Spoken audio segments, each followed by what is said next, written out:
Lamine Yamal Messi আর রোনাল্ডোর record ভেঙে দিয়েছে। মাত্র 18 বছর বয়সেই কিন্তু সে 100টা গোলে অবদান রেখেছে, যেখানে কিনা মেসি আর রোনাল্ডোকে লেগেছিল 21 বছর বয়স পর্যন্ত। তো এই মুহূর্তে বার্সেলোনা আর স্পেন দলের অন্যতম সেরা প্লেয়ার হচ্ছে লামিন ইয়ামাল। সে কিন্তু এই দুটি দলের হয়ে নিয়মিত খেলছে। বার্সেলোনাকে সে লা লিগা জিতিয়েছে আর স্পেনকে ইউরো কাপ জিতিয়েছিল। লামিন ইয়ামাল কিন্তু 16 বছর বয়স থেকেই স্পেন আর বার্সেলোনার হয়ে নিয়মিত খেলছে, যার জন্য সে অনেক গেম টাইম পাচ্ছে, যেখানে কিনা মেসি আর রোনাল্ডো এত কম বয়সের থেকে টপ লেভেলে নিয়মিত খেলেনি। তারা কিন্তু এত গেম টাইম পায়নি 18 বছর বয়সে, আর যার জন্য তাদের গোল অ্যাসিস্ট অনেক কম ছিল লামিনের থেকে। তবে এটাও মানতে হবে যে লামিন ইয়ামাল এই মুহূর্তে বিশ্ব ফুটবলের অন্যতম সেরা একজন প্রতিভা। সে কিন্তু প্রতি সিজনেই নিজেকে অনেক উন্নত করছে। শুরুর দিকে সে কিন্তু অ্যাসিস্ট করাতে বেশি মনোযোগী ছিল, কিন্তু গত সিজন থেকে সে অনেক বেশি গোল করতে পারছে।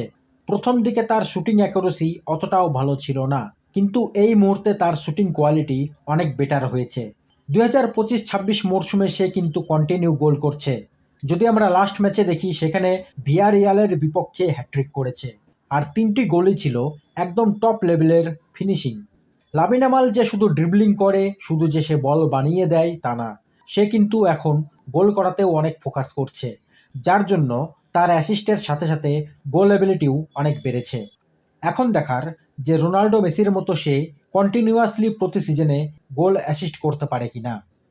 এদিকে বার্সেলোনার সভাপতি লাপোর্তে কিন্তু একটা নিউজ রিভিল করেছে, আর সেটা হলো লামিন ইয়ামালকে নেওয়ার জন্য 250 মিলিয়ন ইউরো অফার দিয়েছে ইউরোপের একটা বড় ক্লাব। সবাই ধরে নিচ্ছে এই বড় ক্লাবটি হলো পিএসজি। ঠিক যেমনটা তারা নেইমারকে নিয়েছে, ডেম্বেলেকে নিয়েছে, তেমনই তারা লামিন ইয়ামালকে বার্সেলোনা থেকে নিতে চায়।